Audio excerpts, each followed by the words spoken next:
Welcome back to Football Daily, and it's Wednesday, which means one thing: transfer talk. Here we round up the biggest news and gossip from the week in the footballing world in one video just for you. If you enjoy this, then make sure you subscribe to the channel if you're not already, and hit the notification bell so you never miss a video. And if there's anything we miss here, then you can tweet me at ZachJellum or at Football Daily with the hashtag TransferTalk to get involved.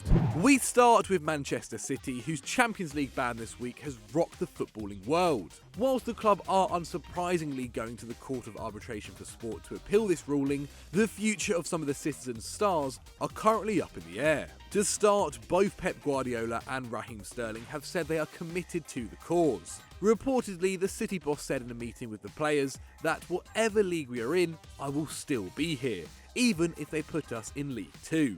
Of course, Pep's contract is up at the end of next season, and at both Barcelona and Bayern Munich, he saw out his deals to the final day. There's no concern whatsoever around the club that he'll act differently this time around. And Raheem Sterling very much shares the same sentiment. A.D. Ward, the 25-year-old's agent, has said that his client will not be distracted by talks of transfers to any club. The England attacker has scored 11 and assisted just 1 in the Premier League so far in City's somewhat underwhelming title defence, but none of those have come since the turn of the year.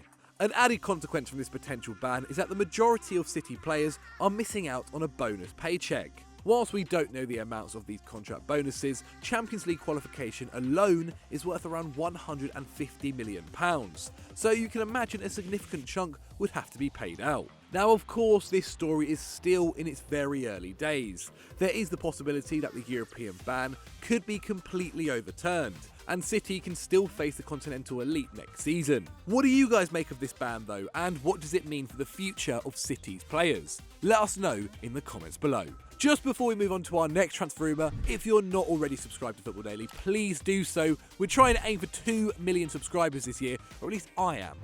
On now to Arsenal, where one of their most promising talents has had a spectacular bust-up with boss Mikel Arteta. Matteo Guendouzi clashed with his new manager on the training pitch during a camp in Dubai, before coming to blows again later on in the hotel. Arteta has already gained a reputation for his demanding approach, much like his mentor, Senor Guardiola. And 20-year-old Guendouzi is the first gunner to feel the full wrath of the 37-year-old. The French under-21 international, who moved to London from France last summer for £7 million, has been an integral part of Arsenal's side this season, making 21 league appearances so far. However, following his confrontation with Arteta, he was left entirely out of the matchday squad with a 4-0 victory over Newcastle. And when asked why Guendouzi wasn't in the team, Arteta responded, "The reason is that players who, in my opinion, are training better, behaving better, and are more applied to deliver on the pitch are the players that are selected."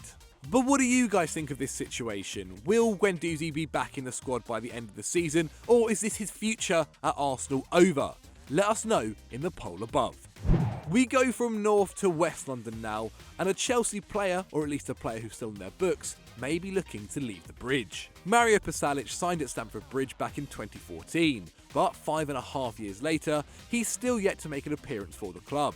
After his £3 million move from Hajduk Split, the 25-year-old has spent time on loan at Elche, Monaco, AC Milan and Spartak Moscow, and has been at Atalanta since summer 2018. The Croatian international contributed to 8 league goals in his debut season in Bergamo, and has already contributed to the same amount this campaign, plus 2 more goals in the Champions League.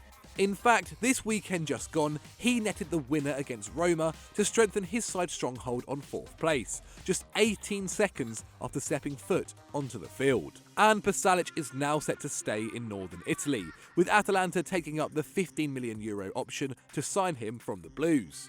He had only signed a new contract for his parent club in 2018, not due to expire until 2022. But evidently the midfielder decided to stay where he is enjoying his football. But not that Chelsea will mind too much, selling him on for almost 5 times what they signed Pasalic for all those years ago. We hop over the channel now to the Netherlands, where Hakim Ziyech's move to Chelsea could spark an exodus at Ajax. After losing Frenkie de Jong and De Ligt last summer, Ziyech's impending transfer and the club's failure to reach the Champions League knockouts and ultimately emulate last season's achievements, it could be the end for this golden generation. Goalkeeper Andre Onana has been linked with the Blues, whilst left-back Nicolas Tagliafico has stated he doesn't intend to sign a new contract with Ajax, with it expiring in 2022. Add to that Donny van der Beek, probably their highest profile player at the moment, who of course was courted by both Manchester United and Real Madrid only last month. Other players reported to be looking for a way out include 29-year-old Daley Blind, whose low buyout clause has seen him linked with a surprise move to Arsenal. Plus, 22-year-old winger David Neres is also looking to leave the Netherlands. The final three names heading towards the exit are centre-back Joel Wittmann and young right-backs Nassari Mazraoui and Serginho Dest. According to Transfermarkt, the market value of these 8 players is close to €250 million. But of course you'd expect Ajax to make a lot more from their homegrown talents. It would leave Dusan Tadic as the only remaining player to have taken the field during their 2019 Champions League semi-final against Spurs. It looks like Erik ten Hag could have to undertake one hell of a rebuild at the Johan Cruyff Arena next season.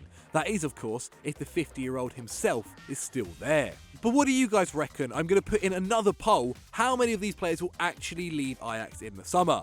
Let us know up there in the corner.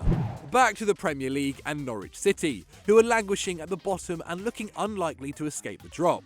If they do go down, you'd anticipate their top talent to be picked off, and this includes Todd Cantwell. The 21-year-old was only a bit part player in the Championship, but is featured in every league match for the Canaries this season. The England under-21 international has netted 6 and set up 2 more, contributing to a third of his club's goals so far in 2019-20. This has caught the eye of Jurgen Klopp, after Cantwell impressed in the Reds' 1-0 defeat of Norwich this weekend, with Manchester United also interested in the £30 million rated midfielder. Liverpool, of course, have a history of turning relegated players into integral squad members, with Andy Robertson, Shaqiri and Gini Wijnaldum were all picked from teams that dropped down to the Championship. But what do you guys make of it? Is Todd Cantwell good enough to back up the likes of Firmino, Mane and Salah? Let us know in the comments below.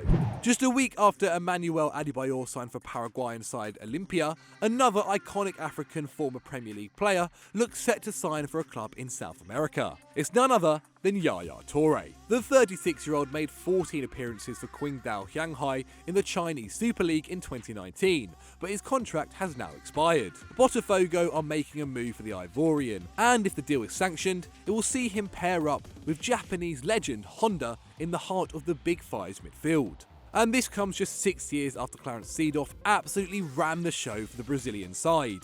The Rio de Janeiro club certainly have a taste for the older midfielder, and they hope these veterans can help them finish in the continental spot. Not that it's too hard though, as 14 of the 20 Serie A teams qualify for either the Copa Libertadores or Copa Sudamericana. So that's all we have time for in this week's Transfer Talk, but if we've missed out any other news, make sure you head over to Twitter or Instagram and send them over to us. If you're not already subscribed to Football Daily, make sure you do that by hitting the big red button. Let's try and go for 2 million by the end of 2020. And if you want to see more content like this, click on screen right now for more. And as always, don't forget to like the video. Bye.